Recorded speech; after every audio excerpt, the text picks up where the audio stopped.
dear students, welcome in the lecture of Economy of Pakistan. I am your class instructor Dr. Adnan Makbul.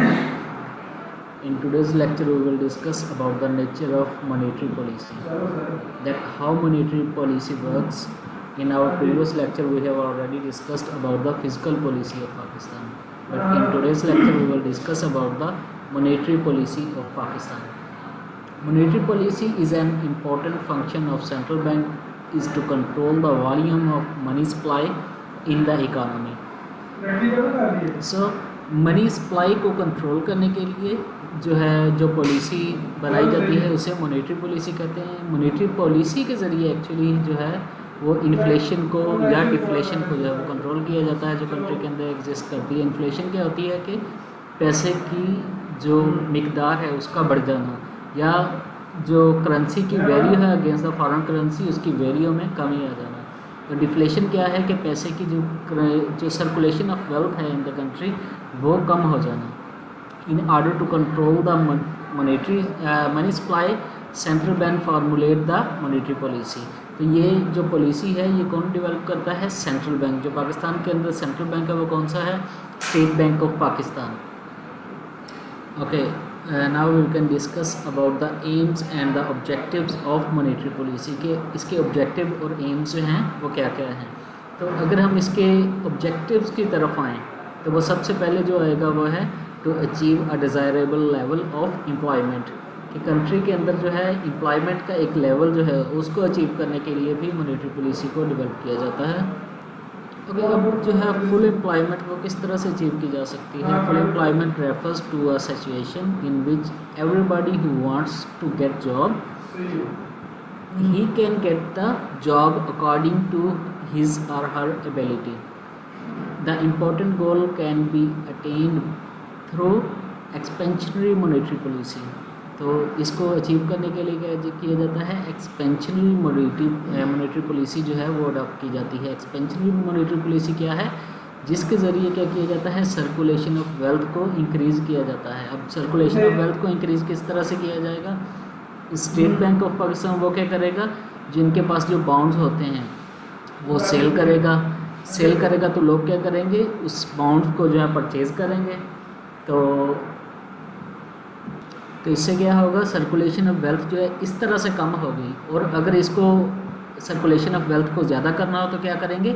Expansionary policy को adopt करेंगे, जिसके तहत क्या करेंगे? वही जो बॉन्ड्स जो इन्होंने सेल किए थे उनको परचेज़ किया जाएगा. परचेज़ करेंगे तो क्या होगा? लोग जो हैं बॉन्ड्स को सेल करेंगे और वो जाएगा स्टेट बैंक ऑफ पाकिस्तान के पास. तो जब स्टेट बैंक ऑफ पाकिस्तान के पास जाएगा तो उससे क्या होगा? जो वेल्थ है वो लोगों के पास आ जाएगी क्योंकि उन्होंने बॉन्ड जो है वो सेल किए स्टेट बैंक को.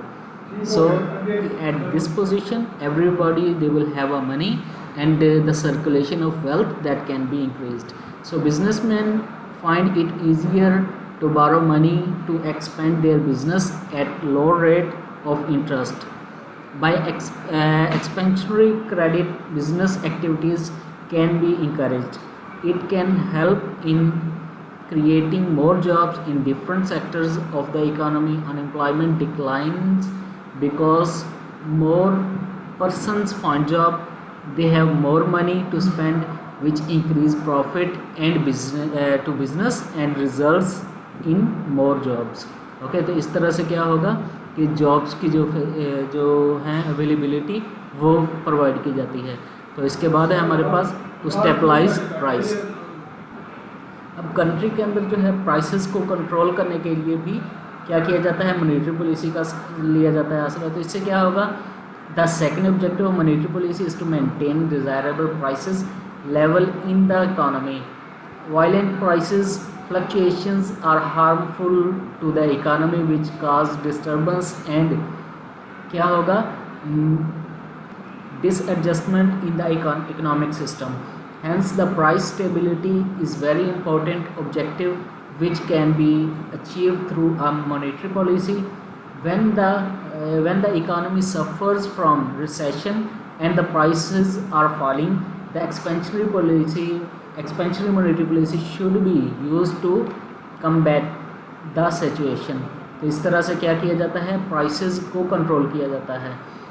Contrary to that, if The inflationary situation and prices are rising rapidly as a tight monetary policy is used. Thus, the monetary policy having an objective to price stability, tries to keep the value of money stable. It helps to in reducing the income and wealth inequalities. जो inequalities हैं wealth की, means कि जो अमीर से अमीरतर होते जा रहे हैं या गरीब जो हैं वो ज़्यादा से ज़्यादा गरीब हो रहे हैं, तो उसको भी कंट्रोल करने के लिए क्या किया जाता है कि प्राइसेस को स्टेबल किया जाता है. So that is why we say that monetary policy is a useful indicator for the State Bank of Pakistan. The third one is to stabilize external value of the currency. तो stabilize करने के लिए क्या किया जाता है external value को. The third important aim of monetary policy is to maintain stability in the external value of currency. Exchange rate is the valuable of the currency expressed in the term of another currency. Instability in the exchange rate is harmful for the foreign trade of the country. In exchange rate is very unstable, leading to frequent ups and downs in the exchange rate of the country. The other countries might lose confidence. If rate of exchange is stable, it shows that economic condition of the country is stable. Thus, the central bank attempts to eliminate the fluctuations in the foreign exchange rate through its monetary policy, जो कि पाकिस्तान के अंदर हमें नज़र नहीं आ रहा, क्योंकि actual में मॉनेटरी पॉलिसी वर्क तो कर रही है, लेकिन क्या है कि हमारे पास उस तरह से उसको यूटिलाइज़ नहीं किया जा सका, क्योंकि हम देख रहे हैं कि आए दिनों या तो जो है इंटरेस्ट रेट उसमें रिडक्शन की जा रही है, उसे रिड्यूस किया जा रहा है. Thus the central bank attempts to eliminate the fluctuations. तो एक तो ये किया जाता है. सेकंड क्या है, under monetary policy foreign exchange reserves can be altered to influence the demand of foreign exchange in order to maintain the exchange rate stability. इससे क्या होता है, जो कि FDI है, फॉरेन डायरेक्ट इन्वेस्टमेंट, वो भी इससे एक तो डिस्टर्ब होती है. सेकंड क्या होता है कि जो हमारी इंपोर्ट्स एंड एक्सपोर्ट के अंदर जो हम लेके आते हैं ट्रेड बैलेंस ऑफ ट्रेड को, वो भी इससे डिस्टर्ब हो जाता है अगर जो है करेंसी की जो वैल्यू है वो मेंटेन ना की जाए. To enhance the pace of economic development, another important objective of monetary policy is to enhance the pace of economic development in the country within the shortest possible time. The developing countries generally suffer from the deficiency of financial resources by providing adequate credit to productive sector. This goal can be achieved. तो ये गोल जो है इस तरह से achieve किया जाता है. The monetary policy can influence the economic growth by controlling real interest rate and its resultant impact on the investment. इससे क्या होता है कि इंटरेस्ट रेट के ज़रिए क्या किया जाता है, उसे इन्वेस्टमेंट को इंक्रीज़ या डिक्रीज़ किया जाता है. थ्रू एक्सपेंडिचरी मॉनेटरी पॉलिसी, जिससे क्या होता है कि सर्कुलेशन ऑफ वेल्थ को इंक्रीज़ किया जाता है. Interest rate is reduced to encourage the investment in the productive sector of the economy. तो जब इंटरेस्ट रेट जो है उसे रिड्यूस किया जाएगा तो क्या होगा, एक्चुअल में क्या होगा कि लोग बैंक के पास पैसे जो हैं रिजर्व्स वो नहीं रखेंगे. बैंक के पास वो रिजर्व नहीं रखेंगे तो उससे क्या होगा, वो जिनके पास लोगों को पैसे होंगे उसे अपने बिजनेस के अंदर किसी न किसी जगह उसे इन्वेस्ट करेंगे. जब वो इन्वेस्ट करेंगे, कोई चीज़ बिल्डअप करेंगे, तो उससे क्या होगा, एक तो लोगों को जॉब्स मिलेगी. सेकंड क्या होगा कि डेवलपमेंट जो कंट्री के अंदर है, इकोनॉमिक जिसे हम डेवलपमेंट कहते हैं, वो भी स्टार्ट होगी. To stabilize and organize money market. Development of adequate and sound money and capital market in the economy is another objective of monetary policy. एक और इम्पोर्टेंट फैक्टर जो इसके ज़रिए अचीव किया जाता है वो क्या है, ups and downs in the economy जो है उसे कंट्रोल किया जाता है मॉनेटरी पॉलिसी के ज़रिए.